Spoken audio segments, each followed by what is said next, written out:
Welcome to Sarasu சமையல்.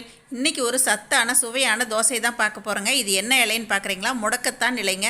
அந்த முடக்கு அறுத்தான் அப்படிங்கிறது தான் முடக்கத்தான் அப்படின்னு சொல்லி மருவி வந்திருக்குங்க.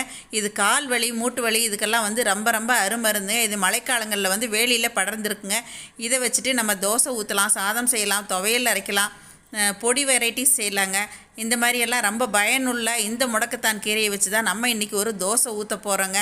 அந்த தோசைக்கு காம்போவாக 2 விதமான சட்னியும் அரைக்கலாங்க. ஒன்று பச்சை வெங்காய சட்னிங்க, இன்னொன்று மீதமான காயில் நான் சட்னி அரைக்கிறேங்க. இதையும் நம்ம வேஸ்ட் பண்ணாமல் சட்னி எப்படி அரைக்கிறது அப்படிங்கிறது தாங்க நம்ம இந்த வீடியோவில் பார்க்க போகிறோம். வாங்க எப்படி பண்ணுறது பார்க்கலாம், வீடியோக்குள்ளே போகலாம். இது வரைக்கும் என்னோடய சேனலை சப்ஸ்கிரைப் பண்ணாதவங்க நீங்கள் சப்ஸ்கிரைப் பண்ணிக்கோங்க. வீடியோவை ஸ்கிப் பண்ணாமல் பாருங்கள். இன்றைக்கி நம்ம செய்ய போகிற முடக்கத்தான் கீரை தோசைக்குங்க நான் 2 டம்ளர் அளவுக்கு புழுங்கல் அரிசிங்க நல்லா 3 மணி நேரம் போல் ஊற வச்சு எடுத்துருக்கேன். அதுக்கு மேலேயும் நல்லா ஊறலாங்க. ஊறின வரைக்கும் தான் நல்லா அரைபடும். நான் இந்த டம்ளரில் 2 டம்ளர் இப்போ எடுத்துருக்கேங்க. இப்போ இதை மிக்ஸி ஜாரில் சேர்த்துடலாங்க. இப்போ நான் முடக்கத்தான் கீரையை நல்லா சுத்தம் பண்ணி ஒரு 2 கைப்பிடி அளவுக்கு எடுத்துருக்கேங்க 2 டம்ளருக்கு. இப்போ இதையும் மிக்ஸி ஜாரில் சேர்த்துடலாங்க. அரிசியோட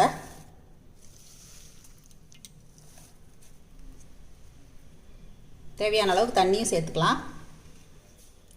கீரையை சுத்தம் பண்ணும்போது இந்த மாதிரி குச்சிகள்லாம் இல்லாமல் பாருங்கள், எவ்வளோ குச்சி நிறைய இருந்துச்சு எடுத்துட்டேன். இந்த மாதிரி இலையை மட்டும் ஆஞ்சு எடுத்துருங்க. குச்சி நின்றோம், அதனால் இலையை மட்டும் ஆஞ்சு எடுத்துக்கங்க. நீங்கள் இதில் கொஞ்சமாக சீரகம் சேர்த்துக்கலாங்க. இப்போ இதுக்கு தேவையான உப்பையும் நான் இதிலே சேர்த்துறேங்க. இப்போ இதுக்கு தேவையான உப்பும் சேர்த்துட்டேங்க. தேவையான அளவு தண்ணி சேர்த்து இப்போ இதை நான் அரைச்சிட்டு வந்துடுறேங்க. இதுக்கு புழுங்கல் அரிசி மட்டுமே போட்டால் போதுமானதுங்க. உளுந்தெல்லாம் எதுவுமே வேண்டாம். இப்போ நம்ம அரைச்சிடலாங்க மிக்சிலேயே. இப்போ நான் நல்லா அரைச்சிட்டு வந்துட்டேங்க. கொஞ்சம் மிக்சியில் குறகுறப்பாக தான் அரைப்படும், பரவாயில்ல, தோசை நல்லா வருங்க. இப்போ இது ஒரு பாத்திரத்துக்கு மாற்றிக்கலாம். நம்ம உப்பு முதலே சேர்த்து அரைச்சிட்டேங்க. இருந்தாலும் நம்ம கையில் கரைச்சி வச்சா தான் நல்லா புளிப்பு வருங்க. அதனால் நான் இப்போ ஒரு தடவை கையில் கரைச்சிட்றேன். பாருங்கள், தேவையான தண்ணி விட்டு இப்போ மறுபடியும் கொஞ்சம் மிக்ஸி ஜாரை வாஷ் பண்ணி ஊற்றிருக்கேங்க. இப்போ இந்த மாதிரி கரைச்சி எடுத்து வச்சிடலாம். இதை நான் நல்லா கரைச்சிட்டேங்க. இது நல்லா புளிக்கணுங்க. சாதாரண இட்லி தோசைக்கு மாதிரியே புளிக்கணும், அப்போ தான் தோசை நல்லாயிருக்கும். இது புளிக்கிட்டுங்க. நான் உங்களுக்கு தோசை ஊற்றி காட்டுறேன். நம்ம முடக்கத்தான் கீரை தோசைக்கு அரைச்சி கலந்து வச்ச மாவு நல்லா புளிச்சிருச்சுங்க. நான் கொஞ்சம் தண்ணி விட்டு கரைச்சிருக்கேன். நான் கொஞ்சம் பாதி மாவு தான் எடுத்திருக்கேங்க. இப்போ இது தோசைகளை ஊற்றுறதுக்கு முன்னாடி இப்போ இதுக்கு சட்னி பார்த்துடலாங்க. இந்த மாதிரி தோசையெல்லாம் ஊற்றும் போது கார சட்னி, பச்சை வெங்காய சட்னி இதெல்லாம் அரைச்சா நல்லா இருக்குங்க. நான் இன்றைக்கி பச்சை வெங்காய சட்னி தான் அரைக்கிறேங்க. இந்த பச்சை சட்னிக்கு நான் வெங்காயம் இந்த அளவுக்கு எடுத்துருக்கேங்க. நீங்கள் பெரிய வெங்காயம் வேணும்னாலும் எடுத்துக்கலாம். பூண்டு ஒரு 5-6 பல் எடுத்துருக்கேங்க. சின்னதாக ஒரே ஒரு துண்டு புளி எடுத்துருக்கேங்க. உப்பு தேவைக்கு, கருவேப்பிலை ஒரு கொஞ்சோண்டு எடுத்துருக்கேங்க. மிளகாய் 4 மிளகாய். இதை அப்படியே அரைச்சிட்டு எண்ணெய் ஊற்றி கலக்கி வைக்க வேண்டியது தாங்க. அடுத்ததாக இன்னொரு சட்னிக்கும் நான் எடுத்து வச்சுருக்கேங்க.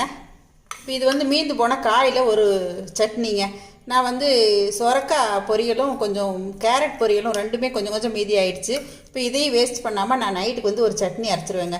அதுக்கு உளுத்தம்பருப்பு, கடுகு போடலை, உளுத்தம்பருப்பு, கருவேப்பிலை, ஒரே ஒரு காஞ்ச மிளகாய். இப்போ இது ரெண்டையும் ஒன்றா மிக்ஸ் பண்ணிவிட்டு இதில் தேங்காய் துருவலும் நம்ம கொஞ்சம் சேர்த்துக்கலாங்க. உப்பு போட்டுட்டு நம்ம சட்னியை அரைச்சிடலாங்க. பொரியலில் தேங்காய் துருவல் இருக்குது, அதனால் ஒரே ஒரு ஸ்பூன் மட்டும் சேர்த்துக்கலாங்க. இந்த தாளிப்பை கொட்டிடலாம். இதில் நீங்கள் வதக்கும்போது கொஞ்சம் கொத்தமல்லி கூட போட்டு கூட நீங்கள் வதக்கிக்கலாம். இப்போ நம்ம பொரியலில் உப்பு இருக்குது, அதனால் கொஞ்சமாக இப்போ சேர்த்த பொருட்களுக்கு மட்டும் உப்பு போட்டுக்கலாங்க. இப்போ இந்த 2 சட்னியும் நான் அரைச்சிட்டு வந்துடுறேங்க. என்னங்க, 2 விதமான சட்னி ரெடி ஆகிடுச்சுங்க. இது மீந்து போன காயில் செஞ்சது அப்படின்னு சொன்னால் நம்பவே மாட்டாங்க. அந்த அளவுக்கு நல்லா டேஸ்ட்டாக இருக்குங்க. இதுக்கு நான் ஒரு தாளிப்பு கொடுத்துருக்கேன், அப்போ தான் ரொம்ப நல்லாயிருக்கும். அதே மாதிரி இந்த பச்சை வெங்காய சட்னிக்கு அப்படியே வச்சுட்டேங்க. இதில் ஒரு 2 டீஸ்பூன் அளவுக்கு நல்லெண்ணெய் மட்டும் மேலால் நான் ஊற்றி விட்ருக்கேன். நீங்கள் கொஞ்சம் காரமாக இருந்துச்சு அப்படின்னா சாப்பிடும்போது துளி மறுபடியும் நல்லெண்ணெய் ஊற்றிக்கலாங்க. இதை கலந்து விட்டுட்டு சாப்பிட்டாலே போதுமானதுங்க. சாதாரணமாக தோசைக்கு எல்லாமே இந்த சட்னி ரெண்டுமே நல்லாயிருக்குங்க, இட்லிக்கும் நல்லாயிருக்கும். இப்போ நம்ம முடக்கத்தான் கீரை தோசை நம்ம ஊற்றிடலாங்க. இப்போ தோசைகள் காஞ்சிருச்சுங்க. நான் இப்போ தோசை ஊற்ற ஆரம்பிக்கிறேன்.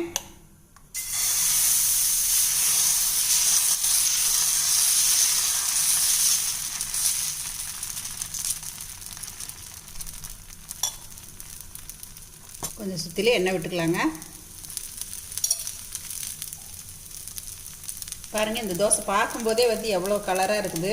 நீங்கள் உளுந்து போட்டிங்கன்னா கொஞ்சம் வளவளப்பாக இருக்குங்க, எடுக்க வராது. அதனால் இந்த மாதிரி புழுங்கல் அரிசி போட்டு அரைச்சி செஞ்சால் சூப்பராக வருங்க. இப்போ இதை திருப்பி விட்டுறலாம்.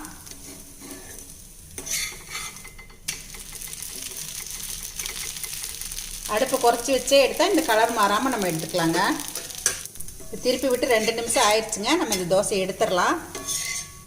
பாருங்கள், வேகும் போதே பார்த்தா நல்லா க்ரீன் கலராக பார்க்குறதுக்கே நல்லாயிருக்கும். இந்த தோசை ரொம்ப சத்தானதுங்க.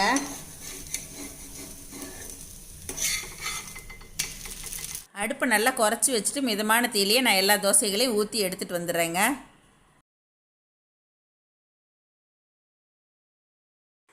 நம்மளோட தோசைகள் எல்லாம் அருமையாக வந்துருச்சுங்க. என்னங்க, இப்போ நான் பண்ண இந்த சத்தான தோசை உங்கள் எல்லாருக்கும் ரொம்ப பிடிச்சிருக்குன்னு நினைக்கிறேங்க. இது கால் வலிக்கு அவ்வளோ ஒரு அருமருந்துங்க. கண்டிப்பாக கிடைச்சா நீங்களும் இந்த மாதிரி தோசை ட்ரை பண்ணி பாருங்கள். இந்த முடக்கத்தான் கீரை கிடைக்கல அப்படின்னா நாட்டு மருந்து கடைகளில், சித்த மருந்து கடைகளில் வந்து இந்த பொடி கிடைக்குங்க. அந்த பொடியை நீங்கள் வாங்கிட்டு தோசை மாவில் கலந்துட்டு கூட மிக்ஸ் பண்ணிவிட்டு ஊற்றலாம். இல்லைன்னா புழுங்கல் அரிசியை ஊற வச்சு அந்த பொடியை கூட கொஞ்சம் சேர்த்துட்டு நீங்கள் ஊற்றலாங்க. கண்டிப்பாக இது மாதிரி ட்ரை பண்ணி பாருங்கள். இந்த சட்னியும் இந்த மாதிரி காய் சட்னியெல்லாம் நீங்கள் ட்ரை பண்ணி பாருங்கள், நல்லாயிருக்கும். இந்த சட்னி சூப்பராக இருக்குங்க இந்த தோசைக்கு. இதை பார்த்துட்டு எப்பயும் போல் உங்களோட ஃபீட்பேக் சொல்லுங்கள், ஷேர் பண்ணுங்கள், சப்ஸ்கிரைப் பண்ணுங்கள். தேங்க்யூ. சரசு சமையல் பாருங்கள், சமையல் நல்லா பண்ணுங்கள்.